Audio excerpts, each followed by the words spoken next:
relatively little in terms of, law and policy to address issues of care. And just to put it in context, in the 20th century, we gained about 30 years of life. And so our average life expectancy now is 78 years, but our average healthy life expectancy is about 66 years, and that's not equitably distributed.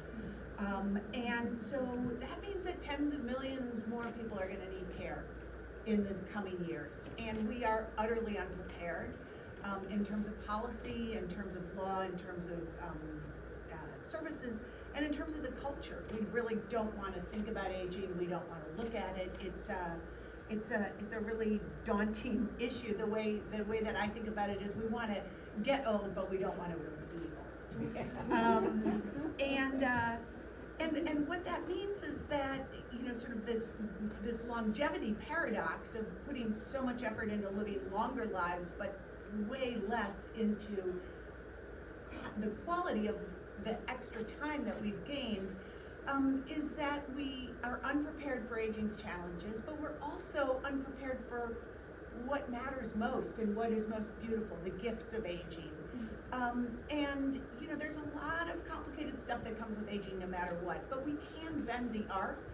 And in writing, I've really come to believe that art is where we need to start. Yeah.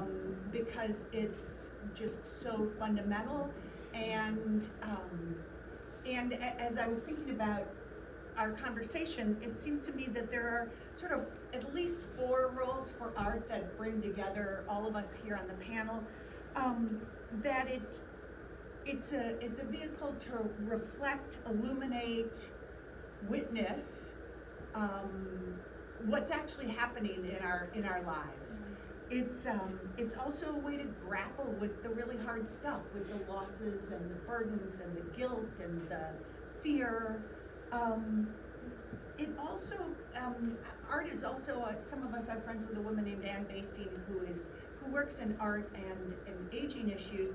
And she talks a lot about both the social determinants of life, but also we need to be thinking about the creative and the artistic determinants of life. Because, we've medicalized aging, we've medicalized death, and, those are tools with very limited efficacy at some point as we age. And so we need to broaden our palette of what we look to, and I think I'm happy that there are service providers on the panel too, because I think that using art has begun to be a very effective tool, but you have to fight the machine, because all the reimbursement systems, all the policy systems are based on rewarding other kinds of interventions. And so we need to look at that. And then fourth, art is a vehicle to change culture, to change politics, to change the way we live. And so, I would love to, sort of think about the power of caregiving in those ways. So, power of art and caregiving in those ways. So, you want to ask her a question? So the question, picking up from what MT said, for both the artists and the providers, is what's the best result from a play in terms of the audience's reaction or thoughts? What do you want audiences to take away from it, and what would you as providers like to experience in a piece of theater about this? Anybody, we're not going to go around. Can I jump this? We have the privilege of having an audience talk by us.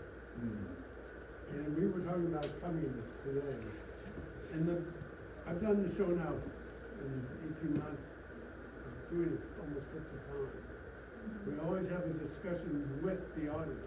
That'll happen tonight too, definitely. And that has been, we have learned so much, in part because not everybody, but so many have gone through something in their own lives, and they get to say it to us. I can still remember the first person ever, the very first public show. She said my husband was diagnosed with Alzheimer's. He came home and he went in his room and he never came out. Now, that wasn't a literal, but that was a figurative. Oh, that happens all the time. You know, we were talking about that a little bit. It's our engagement with the audience that I also learned about my own experience as someone with the disease. But to that point. Yeah, so. And I don't know in pure theater where it's one way.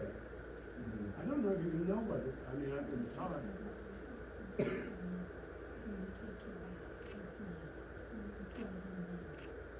So say it out loud, what do you say? You, on the way down, he says, when you Oh. take your bow. Yeah, Okay. when I take my bow, see, she is my cognitive. She's remembering what I said in the car I wanted to say. That when I take the bow, that isn't the end of the play. And it continues in effect by the engagement, because it's pretty deep. So I don't know how to do that in other contexts, in bigger theaters and bigger moments, but it has been so unexpected, it's been unexpected. So when you're doing a play, when you're writing a play, directing a play, acting in a play, do you have a purpose in terms of the audience? Do you want a particular response? Or